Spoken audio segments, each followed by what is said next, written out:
I'm in my 40s, so I'm nowhere near close to retirement.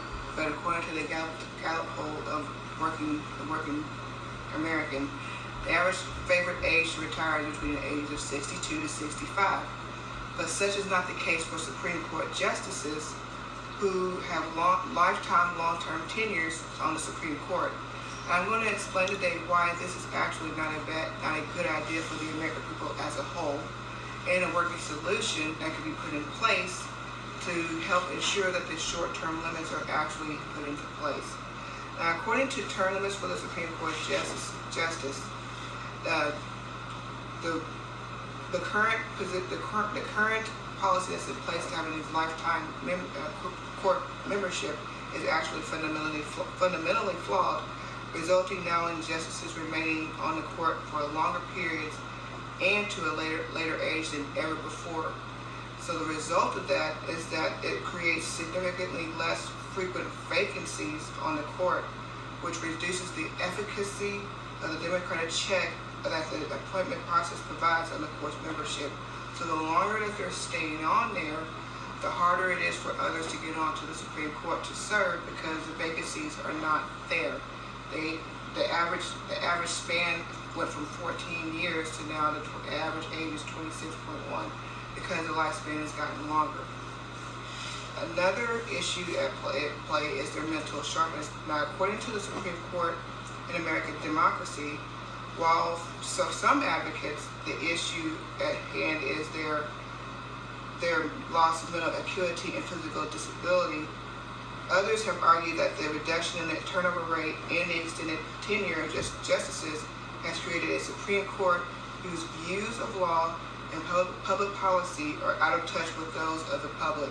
So the longer that they're there, they're continuing to hang on to archaic ideas that are not aligned with the American people. So they may be hanging on to ideas from the 40s and 50s that they feel like could still have some kind of function now, which in actuality is something that is not along the lines of what the American people want as we progress.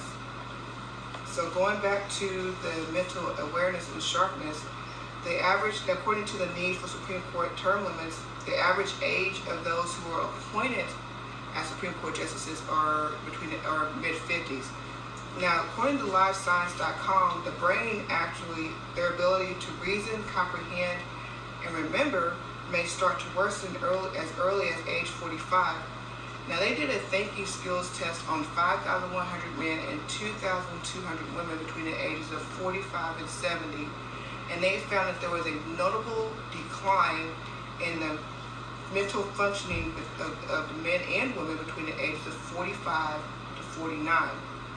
Now, going back to the point that the average age of appointment for the Supreme Court justice is mid-50s, it has many who question their ability to be able to create a policy based on their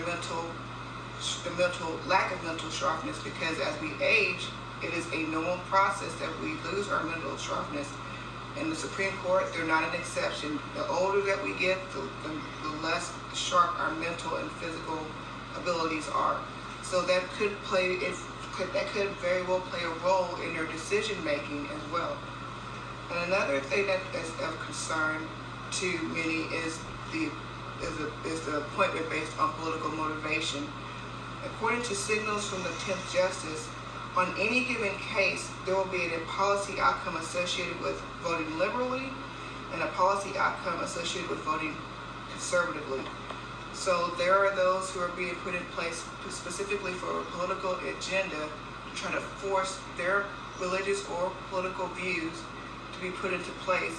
And if they have somebody on the Supreme Court, they want to try to encourage them to push their views and through the system so that it can be enforced across the land.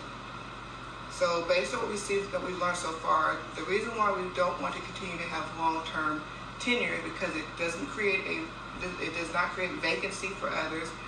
Their mental sharpness declines as we age, and the fact that a lot of these are politically motivated and ran lends to the issue with long-term justices being on the Supreme Court.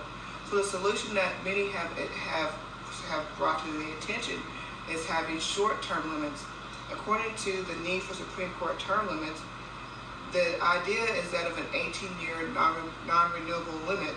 So many overwhelmingly actually support this idea.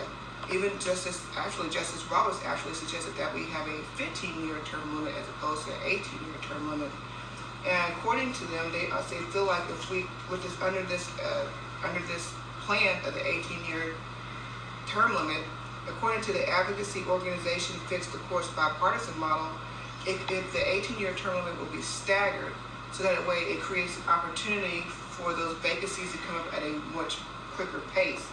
So it would actually open up a vacancy every 2 years, and this would make certain that each presidential term would bring in 2 new justices, helping to ensure the court reflects the general public. Now, according to the plan, the justices will still basically have like a pension of some sort they're going to be compensated as a federal judge in a senior status. But this model actually is a good idea that many have actually on both sides, Democrat and Republican, who actually agree that this is a good plan to have in place.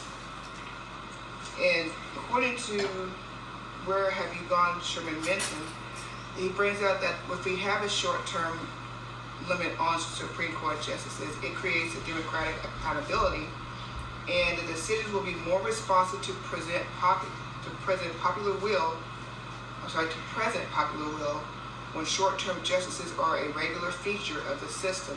So it'll create more of a air of the American people actually having faith in the Supreme Court justices again, because they have lost a little bit of that faith of the public people because of leaked memos of what's going on behind the scenes as far as, for example, Roe versus Wade. And they have lost the trust of the American people. And this is a good example of why having long-term justices on the Supreme Court is not a good idea. So, according to Where Have You Gone, Sherman mentioned, when we have these short-term limits, it increases democratic responsiveness, we avoid political brinkmanship, and it brings youth and increased energy to the courts. So if we can actually get a way to have a constitutional amendment and propose a short-term policy, this is actually picking up steam, and because with this plan with the 18-year term has support from both parties, it could easily be put into place. Now, and it's not something that's far-fetched, because the presidents, they have at the most 8 years that they could serve as a president. They have a short-term limit. So it isn't an idea that can't be put into place to have a short-term limit for Supreme Justices. In fact, because they had a shorter lifespan back in the 1700s, the average time that the justices served was 14.9 years, as opposed to now, because we live longer, is 26.1. So the opportunity to create a window for others to serve in the Supreme Court, to bring fresher, more stronger ideas to the public, would be able to create a sense of trust with the American people to the Supreme Court. So the results that we could have for having short-term term limits will be increased stability of the Supreme Court membership, bring youth and vigor back to the courts, and then we could also actually move away from being politically appointed. We will not be politically based, and we won't be motivated by political incentives either. And it'll also create vacancies for others. Now, according to the need for Supreme Court term limits, it says it is vital that the makeup of the court not be determined by happenstance, but rather by the American support for the policymakers tasked with selecting and confirming federal justices.